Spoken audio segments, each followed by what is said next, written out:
Hi, it's Dr. Heyer from Holistic Health, and in this week's video, we're going to follow up to our series of functional nutrition and functional medicine in our office, and this time we're going to talk about more of the actual blood tests and functional tests that we do in the office. So the first time we talked about the big overall picture, how we use a questionnaire, labs, and blood work and functional tests along with the contact reflex analysis. Last video we talked more about how the nutritional questionnaire helps give us a better idea of where to start with the patient. Today we're going to talk about labs and functional tests. So if you're watching this, chances are you've probably been to a doctor and had some blood work or some type of test performed. That's just what happens. And a lot of our patients actually come in with their blood tests and they've complained and they lament, "Doc, my other primary says that there's nothing wrong on my tests, everything is clean, everything is normal. Why do I still feel this way? Why do I have headaches? Why do I have fatigue? Why do I have insert symptom here?" Well, if the blood tests are, quote, normal, they wouldn't be in my office. If it was normal, they wouldn't be here, bottom line, because obviously something is going on. So what we like to do is we like to look at the blood test that the patient brings in, because we're not just looking at it from a contemporary or a medical perspective, but we want to look at it from a functional perspective, which is a little bit deeper. And what do I mean by that? Let's take the thyroid panel, for example. Most doctors will only order 2 or 3 out of 10 potential tests for the thyroid. And many times the patient will come in and say, "You know, doc, I'm tired, I'm losing my hair, I can't get good sleep, my doctor ran a thyroid panel and everything's fine." Well, when I dig a little deeper and ask them, well, how many tests were done? Well, there was like 2 or 3. There was the TSH and the T4 and the T3. Maybe that. And I explained to the patient, have you ever seen that CarMax commercial where the commercial explains that every time they buy a car from somebody, they take that car through a 120-point check to make sure that car is functioning and safe and okay to resell? And the patient usually says, well, yeah, I've seen that commercial. And I say, what if Friday afternoon the technician gets a car in his little bay and he has to do those 120-point checks, but it's maybe half an hour before quitting time and he wants to zoom out of there at 5 o'clock. And instead of checking all 120, maybe that technician only checks the top 10. He knows that car, he knows what the top 10 most likely issues are with that car, and he checks those top 10, goes through them, and he's off Friday afternoon at 5:01. Well, what just happened? He might be right. Those are probably the top 10 things that could go wrong with the car, but there's 110 other things that should have been checked that weren't. So it's not unusual when we have a patient come in and they've had, quote, their thyroid checked. They really haven't. They've only had 2, maybe 3 out of 10 potential tests done. And then when we run them again, we start to find some things that shouldn't be there. Other things, a lot of people don't realize that vitamin D is a huge issue in our culture. I'm in Chicagoland. We're up in the north. We don't get as much sun throughout the year as folks south of the Mason-Dixon line. And if the doctor isn't, they should start testing for vitamin D. And that's a whole nother issue. And I'm trying to go off the sidetrack here, but the laboratory normals will say vitamin D between 30 and 100 is, quote, normal. I'm going to tell you something, that's not optimal. Research is actually showing between 70 and 90 is optimal.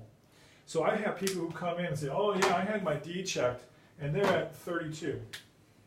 Oh yeah, my other doctor says I'm normal, I'm within the normal range at 32. Well, first of all, there's a huge gap between 30 and 100, but the research is actually showing between 70 and 90 is ideal or optimal.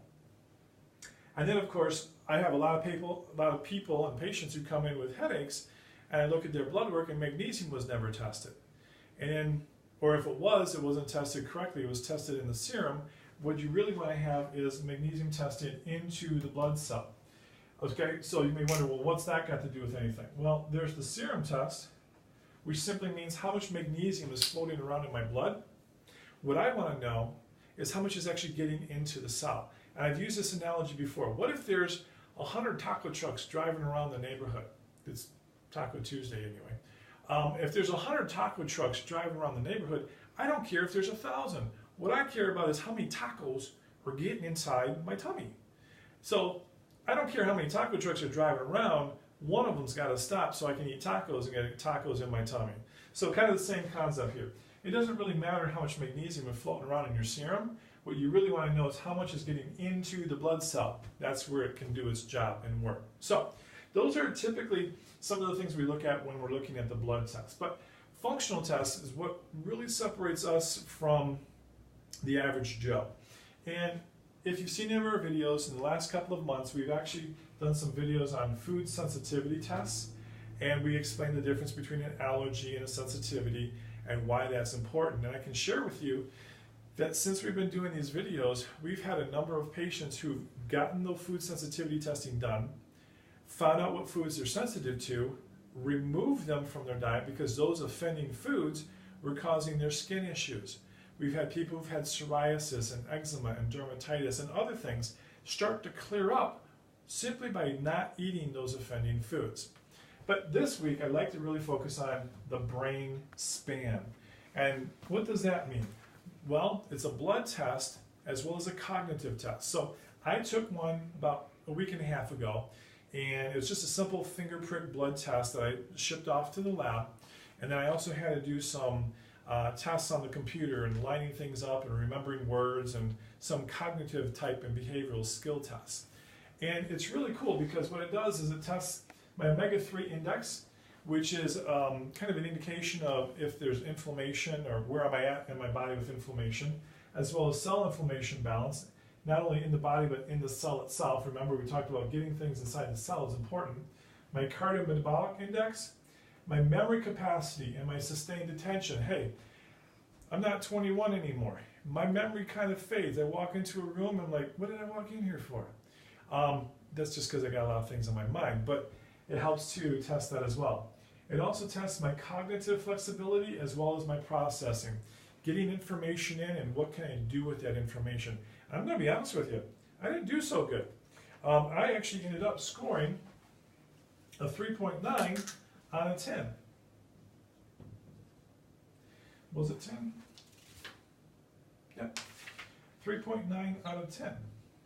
And I did really well in some categories, and I did not do as well in other categories, especially when it came to inflammation.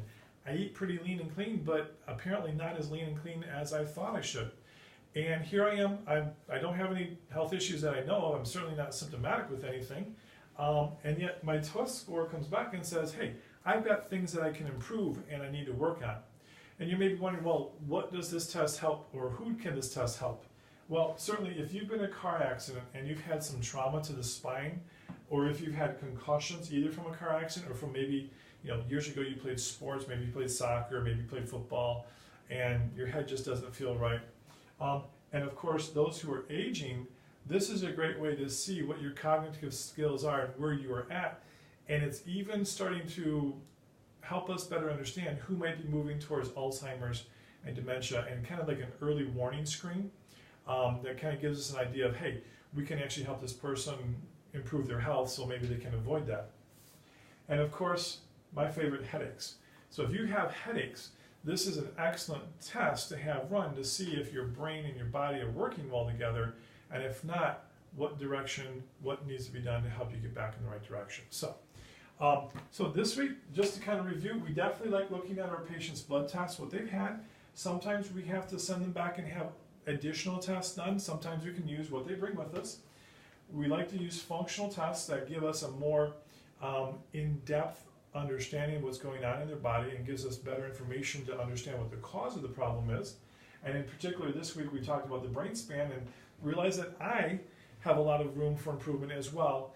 And probably in the next few weeks, I'd like to redo that and see if my score can improve. So if you have any questions, if you're dealing with headaches or you know somebody who is, or you've had concussions, or if you're aging and you want to age gracefully and you want to age with dignity, this would be a great test to consider as well. So shoot us an email or send us a message or give us a call. We'd be happy to help you.